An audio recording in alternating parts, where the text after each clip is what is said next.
SIR को लेकर के अखिलेश यादव ने पूरी तरीके से अपनी कमर कस ली है और अपने सभी कार्यकर्ताओं को इसके लिए तैयार कर दिया है। प्रेस कॉन्फ्रेंस के दौरान अखिलेश यादव ने सरकार के खिलाफ जम करके निशाना साधा और उन्होंने कहा कि सरकार लगातार केवल वोट चोरी और लोगों को गुमराह करने का काम कर रही है। षड्यंत्र है कि हम आप सब लोग कंफ्यूज रहें और इस सीमा तक कंफ्यूज कर दें कि आप वोट बनाने में, वोट जुड़वाने में ही व्यस्त हो जाएं और जिन मुद्दों पे सरकार असफल है उन सवालों को हम ना पूछ पाए जनता के बीच में, सरकार से सवाल न कर पाए। मान लीजिए हम पॉलिटिकल वर्कर्स हैं, पॉलिटिकल पार्टी के लोग हैं, ट्रेडिशनल पॉलिटिकल पार्टी हमारी है, हम लोग आंदोलन कार्यक्रम, सरकार के खिलाफ कार्यक्रम चलाते हैं। सरकार ने हमें पेन, कागज, इधर फॉर्म, ये फॉर्म 6, फॉर्म 7, बीएलओ को ढूंढिए, अधिकारी को शिकायत कीजिए, ईआरओ को ढूंढिए, और एडमिनिस्ट्रेशन पूरा सरकार का है, बीजेपी का एडमिनिस्ट्रेशन है, पूरा एडमिनिस्ट्रेशन लगा हुआ है बीजेपी के वोट बनवाने में, और बीजेपी के लोग फ्री हैं और हमारा वोट न बन पाए और परेशान करने के लिए सब बैठे हुए अधिकारी। इसकी समय समय पे जानकारी देंगे हमारे ये एसआईआर पीडीए प्रहारी, और हम लोग उसकी शिकायत इलेक्शन कमीशन को करेंगे और हमें उम्मीद है कि आयोग हमारी मदद करेगा, निष्पक्ष कार्रवाई करेगा और ऐसे अधिकारी जो रुचि नहीं ले रहे हैं वोट बनवाने में या सहयोग नहीं कर रहे हैं पॉलिटिकल पार्टी का, उनके खिलाफ कार्रवाई करे आयोग की। समय समय हम लोग बताएंगे।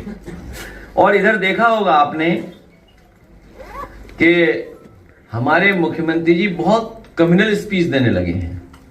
अभी उनकी स्पीच सुनी है सरकार की, वो इसलिए घबरा जाते हैं जब उन्हें लगता है जनता खिलाफ है, पार्टी के लोग खिलाफ हैं, एमएलए खिलाफ हैं। और कोई मिठाई खिलाने की बात कर रहा था पटना एयरपोर्ट पर, उससे घबरा जाते हैं कि कहीं ऐसा तो नहीं कुर्सी हिल जाएगी। तो जैसे ही उन्हें कुर्सी हिलने का डर लगता है वैसे ही वो कम्युनल स्पीच बोलने लगते हैं। उन्हें विजन इंडिया से, न्यू इंडिया से कोई लेना देना नहीं है। स्टार्टअप में क्या करना है स्टेट गवर्नमेंट को, उन्हें होश ही नहीं है। स्टार्टअप इंडिया इतना बड़ा कार्यक्रम चला देश में, उन्हें होश ही नहीं है कि स्टार्टअप इंडिया है क्या। आर्टिफिशियल इंटेलिजेंस, हमारा एक पत्रकार साथी जाने कौन सा सवाल पूछ रहा था, लेकिन चलो अच्छा है कुछ तो पूछा उसने, सवाल तो किया, सॉल्यूशन हमने दिया। अब दुनिया एआई पे जा रही है। आज हम और आप बैठे हैं, अगर हम एआई जो चैट जीपीटी है या और कोई प्लेटफॉर्म है उसमें लिखें और कहें कि हमें ड्रेस कौन सी पहननी है, आज हमें सफेद शर्ट के साथ कौन सा ट्राउजर अच्छा रहेगा, वो तुरंत बता देगा ऑप्शन। कहीं हमें डिनर पार्टी में जाना है, हम क्या पहन करके जाएं, वो ऑप्शन दे देगा आपको। तो ये तो सिंपल है। आर्टिफिशियल इंटेलिजेंस में हमारे मुख्यमंत्री को होश ही नहीं है। हेल्थ सेक्टर चौपट हो गया। आज मैंने खबर पड़ी एम्स में सोचो, गोरखपुर एम्स में, गोरखपुर में तो सब गोरख धंधा चल रहा है कि बिना एनेस्थीसिया के उसका ऑपरेशन कर दिया, बिना से किसी, हमारे एक प्रतिष्ठित चैनल की खबर है कि बिना एनेस्थीसिया के ही उसका वो कर दिया, ऑपरेशन किया, सुनने में आ रहा है। अब इनकी मेडिकल व्यवस्था ये है, द एम्स गोरखपुर, मरीज को बिना बेहोश किए ही टूटी हड्डी की सर्जरी कर दी। बताइए, उसे चारपाई से बांध दिया होगा, बेड से हाथ पैर उसके बांध दिए होंगे, तब ये इलाज हो पाया होगा उसका। जालौन से हमने आपने सुना ही था, ऑपरेशन होना था किसी और का, ऑपरेशन थिएटर मिलेगा किसी और को, जैसे ही उसे होश आया वो ऑपरेशन थिएटर से भाग गया। ये तो स्थिति है स्वास्थ्य विभाग की। 80 मेडिकल कॉलेज खोले हैं। मेडिकल निग्लिजेंस कितना है सोचिए। हमारा आपका बुखार पैरासीटामोल गोली से 500 mg से ठीक हो जाता था। बीजेपी के लोग डोलो खिलवा रहे हैं हमें, 650 डोलो है। नहीं 650 में भी बुखार नहीं उतर रहा। 1000 तो इन बीजेपी वालों के लिए है। तो आप सोचिए हेल्थ सेक्टर क्या हालत है। हेल्थ सेक्टर चौपट है बिल्कुल। एम्स का स्थिति ये सोचिए, एम्स की, कि बिना बेहोश करे हुए उस पर क्या गुजरी होगी वो मरीज ही जानता है। छोटा सा अगर हम ब्लड टेस्ट देते हैं तो आंख बंद हो जाती है, सोचिए, देख भी नहीं सकते सुई को। उन्हें पता है जैसे करीब आती दर्द पहले ही होने लगता है। और इस मरीज की क्या स्थिति रही होगी सोचिए आप। ऑरेंज इकोनॉमी के बारे में तो जानते नहीं, बस केवल ऑरेंज कपड़े जानते हैं। ग्रीन एंड रिन्यूएबल एनर्जी कलाम साहब ने हमें दिया था। कई गांव में फ्री बिजली मिल रही थी सोलर पैनल से। सोलर एनर्जी से, मिनी ग्रिड से बिजली में सब चौपट कर दिया। काऊ मिल्क प्लांट चौपट कर दिया। अभी ऐड देखा मैंने 2-3 दिन पहले, पूरे अखबार में ऐड था कि अमूल इतना मुनाफा कमा रहा है, इतना बिजनेस कर रहा है, 90,000 करोड़ का बिजनेस कर रहा है, और उसी तारीफ, तस्वीरें। और यूपी जो सबसे बड़ा प्रोड्यूसर है, जो सबसे ज्यादा मिल्क प्रोड्यूस करता है हमारा किसान, ना उसको रेट, और हमारा जितना भी पराग था उसको बर्बाद कर दिया उन्होंने। एक भी नया अमूल प्लांट नहीं लाए। जो प्लांट लाए थे वो समाजवादी सरकार में ही आई थी। और एक एग्जाम्पलरी काम हुआ था, काऊ मिल्क प्लांट, जिसमें केवल गाय के दूध के ही बने हुए प्रोडक्ट्स बनते और वो जनता तक पहुंचे। उस काऊ मिल्क प्लांट को ही बंद कर दिया।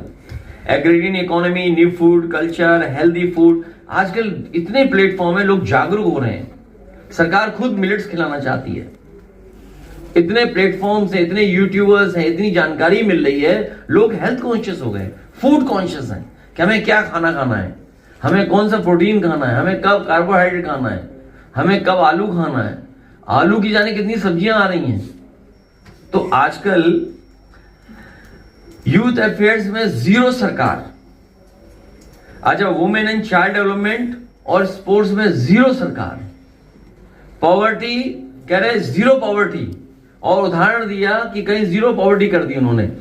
जीरो पॉवर्टी कहां हुई है, क्या कॉन्सेप्ट था जीरो पॉवर्टी का।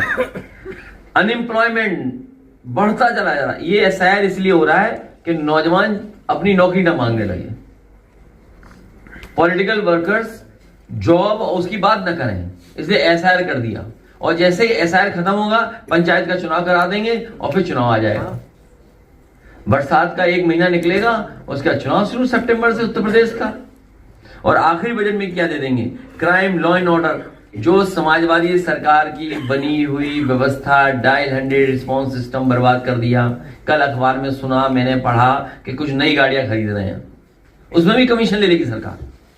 जब इन्वेस्टमेंट में कमीशन लेते हैं ये लोग, अच्छा अगर ये इन्वेस्टमेंट मान लें इनका कि यूपी में इतना इन्वेस्टमेंट आया है, तो एक अधिकारी जो अंडरग्राउंड हुआ था उसने कितना कमीशन मांगा था।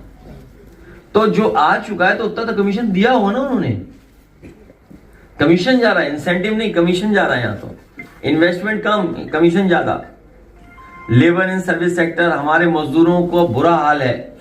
एक पोर्टल बनाया कि ये पोर्टल में सब रजिस्टर करेंगे। पूरे देश में सबसे ज्यादा माइग्रेंट लेबर अगर किसी स्टेट के तो उत्तर प्रदेश के। नंबर 1 उत्तर प्रदेश है, नंबर 2 बिहार है। सबसे ज्यादा है हमारे उत्तर प्रदेश के लेबर बाहर गए हैं, और इन्हीं का पोर्टल बता रहा है। जो हमारे माइग्रेंट लेबर है सबसे ज्यादा यूपी के हैं। रजिस्टर्ड लेबर की संख्या नहीं बताएंगे, उस सेक्टर को कुछ नहीं, ई कॉमर्स में कुछ नहीं। One district one product, Lucknow का वो आ गया और यूनेस्को ने टैग कर दिया, यूनेस्को ने अवार्ड कर दिया फूड, और इसको एक कैटेगरी में डाल दिया लखनऊ के ट्रेडिशनल फूड को। तो हमारी सरकार, योगी जी कहने लगे कि 1 डिस्ट्रिक्ट 1 कुजीन। मैं नकल करने में बहुत आगे है, कोई चीज नकल करने को मिल जाए। अच्छा, लखनऊ का खाना कौन सा है बताइए? वेज कबाब है क्या? वेज गुलावटी कबाब है क्या? हैं? कुछ तो होगा ना, कौन सा खाना है? खाना नहीं बताया, बताइए। मत कितना भेदभाव मन में है इनके, कि जो यूनेस्को ने कैटेगरी में डाला हमारे लखनऊ की तहजीब, लखनऊ का ट्रेडिशनल फूड, हमारी हेरिटेज की वजह से, विरासत है हमारी, उसको क्या है नाम नहीं बता रहे हैं। बताइए आप, तारीफ सब कर रहे हैं। कौन सा कबाब आया कैटेगरी में नहीं बता रहे हैं। बताओ आया क्या है नाम, किसी ने पढ़ा नहीं? क्या चीज आई है हमें तो समझ में नहीं आई। चॉइस साहब क्या था ये? लखनऊ का कौन सा खाना है? कौन से कबाब है? नहीं वेज भी तो आता होगा उसमें, वेज नहीं है तो फिर योगी जी क्यों तारीफ कर रहे हैं? नहीं मैं नहीं कह सकता। हमारे योगी जी वो नॉन वेज नहीं खाते। हाँ लेकिन पहाड़ पे सब नॉन वेज खाते हैं। विलेज इकोनॉमी, रूरल इकोनॉमी को लिफ्ट करने के लिए हम लोगों ने बड़ी बड़ी मंडियां बनाई थी। पूर्वांचल एक्सप्रेसवे में अम्बेडकर नगर में मंडी बननी थी, सुल्तानपुर में मंडी बननी थी, आपके आजमगढ़ में मंडी बननी थी। हमारे गाजीपुर के लोग हैं, इतनी बढ़िया सब्जी करते हैं, इतना बढ़िया वहां पर पैदावार होती है गंगा के किनारे। इतनी सब्जियां जाती दिल्ली तक, कानपुर तक, उस एक्सप्रेस वे से लखनऊ तक आती, तो यहाँ सबको खाने को मिलती सब्जियां अच्छी। सुबह 4 बजे लोड करते, 7 बजे मार्केट में, 7:30 8 बजे मार्केट में उतर जाती आके, 3 बजे लोड करते तो और जल्दी आ जाते हैं। तो ये तमाम इश्यूज हैं जिन पर सरकार कुछ नहीं बोल रही, बस कम्युनल इश्यूज, क्योंकि वो घबराए हुए नई पीढ़ी के लोगों से, नई पीढ़ी के लोगों से घबराए हुए। नई पीढ़ी के लोगों की सोच नई होती है, या कहें पुरानी सोच नहीं होती है। नई पीढ़ी आने वाले कल की ओर खुले नजरिए से देखती है। नई पीढ़ी मतलब हर अगली पीढ़ी पिछली पीढ़ी से ज्यादा प्रगतिशील होती है। नई पीढ़ी की सोच का दायरा बहुत बड़ा होता है। हमारी सरकार के मुखिया का दायरा ही बहुत छोटा है। नई पीढ़ी दुनिया भर को न केवल अनुभव करना चाहती है बल्कि गले भी लगाना चाहती है। जाना था जापान, पहुंच गए, कहीं ऐसा ना हो जो डेलीगेशन जा रहा है और किसी ने बता दिया उन्हें कि सिंगापुर में वेनिस है। स्पेन वालों को किसी ने बता दिया कि सिंगापुर में वेनिस है, इसलिए सिंगापुर जा रहे हैं। इसलिए कम से कम कहां जा रहे हैं पता तो हो। और ये इसलिए बनाए डेलीगेशन जिससे उन्हें हटाया ना जा सके, सरकार से हटाए ना जाए। नई पीढ़ी का नेचर इंक्लूसिव होता है, एकोमोडेटिंग होता है। नई पीढ़ी सबको साथ लेकर के चलना चाहती है। नई पीढ़ी का व्यवहार दोस्ताना होता है, इसीलिए फेसबुक है, इंस्टाग्राम है, एक्स है, तमाम प्लेटफॉर्म्स हैं। इनकी सोच बड़ी होती है नई पीढ़ी के लोगों की। नई पीढ़ी हर धर्म, पंथ, विचार, फिलॉसफी के लिए टॉलरेंट, सेंसिटिव होती है। नई पीढ़ी के विचार फ्लेक्सिबल होते हैं। नई पीढ़ी सबको सुनना, समझना चाहती है। नई पीढ़ी के दिल में सबके लिए सम्मान, प्रेम और मोहब्बत भरी होती है। नई पीढ़ी सही मायनों में हर बेबस व्यक्ति और जीव जंतु के प्रति अधिक दयालु और करुणा से भरी होती है। नई पीढ़ी पर्यावरण की समस्याओं को समझती है। नई पीढ़ी बेहद पॉजिटिव होती है।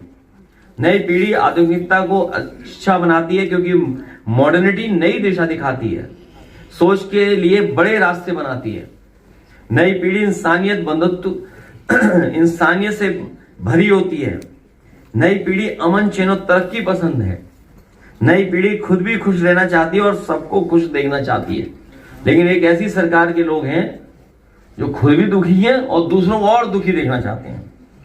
नई पीढ़ी खुशहाली की अहमियत देती है, इसलिए दुख देने वालों का विरोध करती है। नई पीढ़ी किसी भी तरह के कट्टर विचारों के खिलाफ होती है।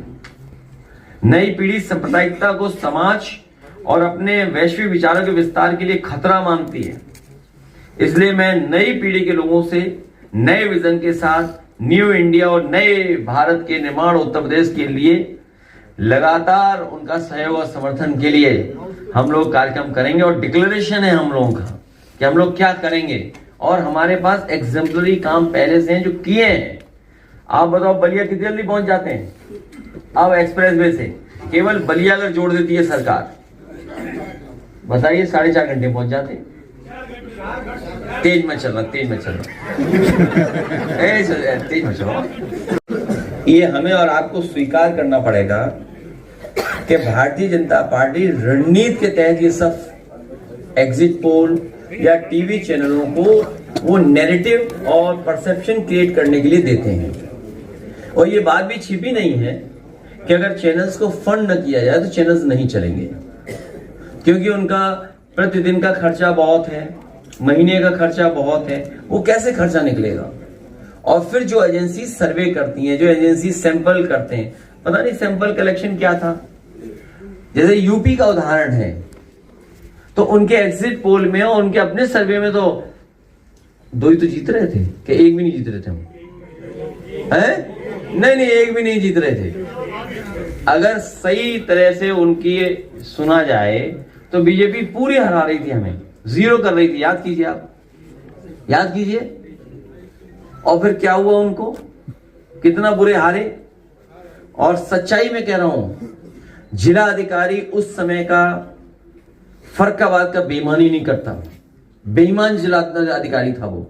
मैं फिर कहता हूं, मैंने पहले भी कहा, फिर कहता हूं, चाहे वो कोर्ट चला जाए, कहीं संस्था में चला जाए, सुना है बड़ा जिला मिला उसको उस बेईमानी की वजह से, लाठी चलवाई। और जब हम लोगों ने फोन करने की कोशिश की, बात करने के लिए, फोन भी नहीं कर रहे, सोचिए, कोई सुनने वाला नहीं था, और रिजल्ट बदल दिया। तो ये सब बेईमानी बीजेपी करती है, इसीलिए ये सब करवाया है। 2022 के चुनाव में बीजेपी के नेता सेंट्रल फोर्स लेकर के कन्नौज में जहां काउंटिंग हो रही थी वहां घुस गए थे और रिजल्ट बदल दिया। आप सेंट्रल फोर्स से कैसे लड़ लोगे, बताओ? आप मुझे बताओ, कैसे लड़ लोगे? कोई लड़ सकता है फोर्स से? कोई लड़ सकता है सरकार से? तो ये जो एग्जिट पोल है, डिमोरलाइज करने के लिए है कि निराश हो जाए वर्कर। इसलिए हम लोगों ने कहा निराश नहीं होना है, मजबूती से खड़े रहो।